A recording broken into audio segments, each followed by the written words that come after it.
First of all, I spoke about the unity between Ranil Wickremesinghe and Sajith Premadasa. As Marxists, we are not interested in any individual interest within the political arena, but as a political party, a united national party is very important, and any changes taking place within that party is important to us, and we must analyze and have a stand on what has happened. Now, some people believe the conflict between Ranil and Sajith Premadasa is repeat of what happened between J.R. Jayawardena and Ranasinghe Premadasa. Now, we are unable to accept that. We believe that at the time of J.R. Jayawardena, that party had the tradition of elitist leadership, and finally J.R. was the leader again on the same tradition. It's a conservative tradition.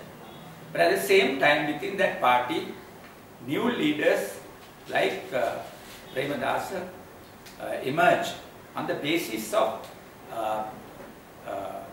support from the urban petty bourgeois, the traders and others, and they created the new rich or new bourgeois challenge to the conservative bourgeoisie within the UNP. And finally, Premadasa won, and he was able to get the leadership of the party because of the rebellion that was taking place at that time. There was a rebellion of Sinhala youth particularly, and also right side by side there was a rebellion within the SLP where Vijay Kumathunga emerged as the leader of the section, left section of the SLP.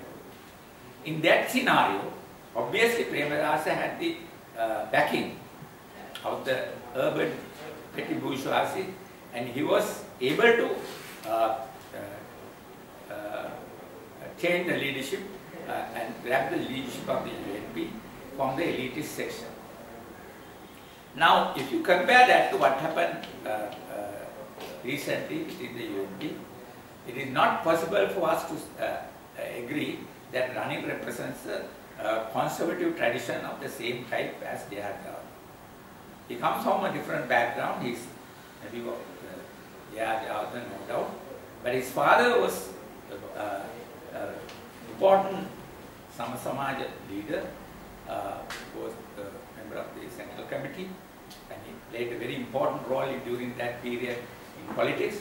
And his Wickremesinghe family also comes from liberal bourgeois tradition. And in addition, Ranil followed the educational procedure within Sri Lanka. He entered the university, Karatana University, during my time. I was a lecturer at that time. And he, after finishing the degree, he entered the law and became the first Prime Minister who has come from local education. Right. Then, on the other hand, Sajith Premadasa, today, or the recent past when he came into politics, he was the son of the president. So he was in the elitist section of the society. His grandfather, we don't know, it had come from small traders and so on. So now if you can follow J.R. Jayawardena's family tree, you will find that his ancestors also came from very poor background. But later, after coming up and achieving leadership in the society on the bourgeois side, they have become bourgeois leaders and conservative bourgeois leaders.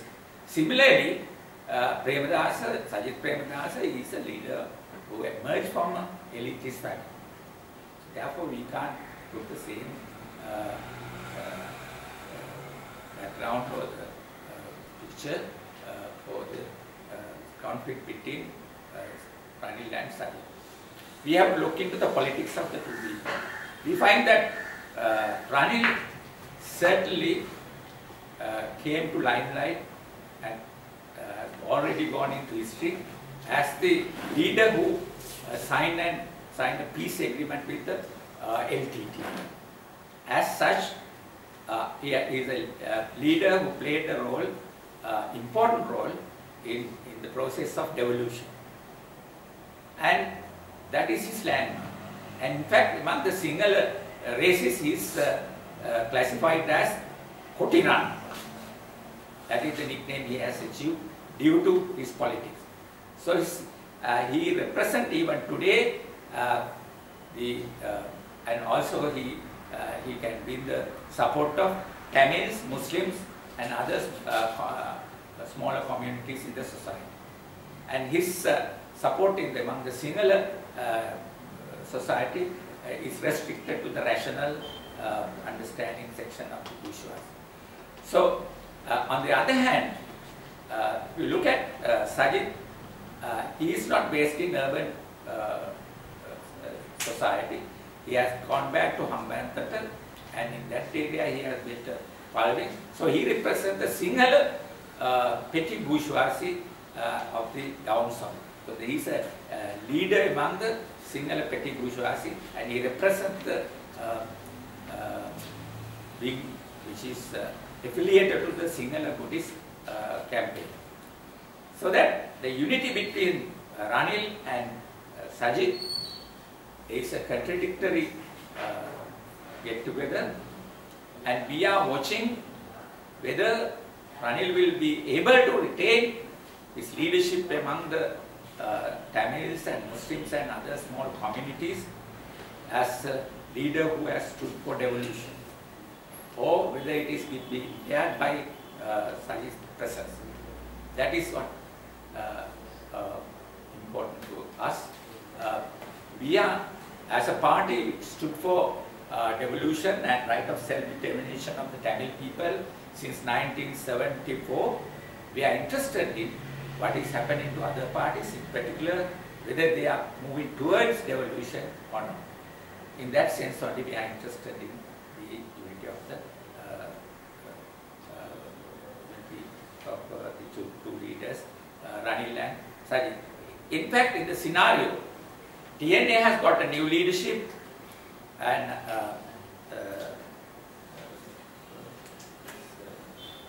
Mahavir Senathiraraja, and he has declared in his in the conference that he will allow the government to discuss with them, give them a period, another period for them to come to discussions and explain their position. If they are not interested in doing so, he will start a mass campaign, radical campaign. In fact, we must say that this is what exactly we wanted them to do, and we have explained this so many years that it is futile to lead these chauvinist leaders to arrive at a solution on devolution. Therefore, you have to campaign among the, particularly with the support of the Sinhala Progressive Society, and also internationally with the support of the socialist and the leftist or the democratic people internationally. That is how you can achieve the national liberation of the Tamil people. Now, in that scenario, we would like to see what will happen to the UNP, but whether they will also agree to campaign with the TNA for the evolution or not, that will depend on the algebraic formulation of this present unity. So we will wait and see what happens. Then secondly, I raised the question of particularly the state sector workers. Now they have come up very strongly for 10,000 rupees campaign, and they are breaking away from the clutches of the government. They say that they are unable to survive with the salaries which have been curtailed by the government in the last so many years. Only small increments were given, which are not related to the real inflation during that period. So therefore, in that scenario,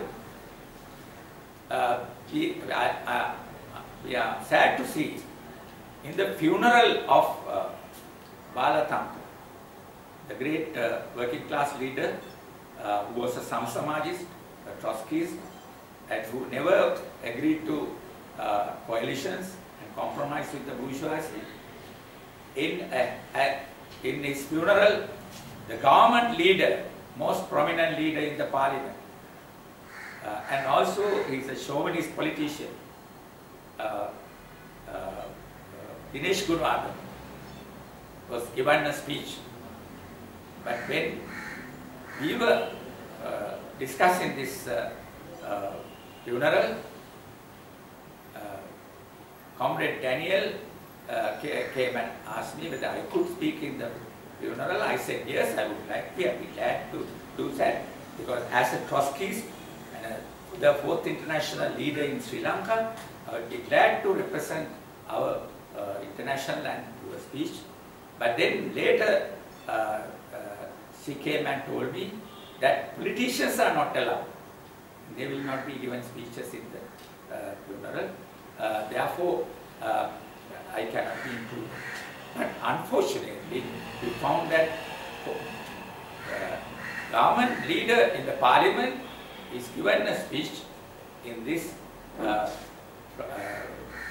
workers' leaders' funeral, betraying the policies followed by Bala Thamka. We are sad about that, and I am surprised that so-called Trotskyists, so-called leaders who represent the left in this country, who campaign for left independence, participated in this sellout and tarnishing the image of Bala Thamka. But I believe, as I said in my article, it cannot be, his name cannot be tarnished, his name cannot be swept up out of the history. He has been a great leader for the working class, and he will remain so in spite of the funeral and the disgrace that he done.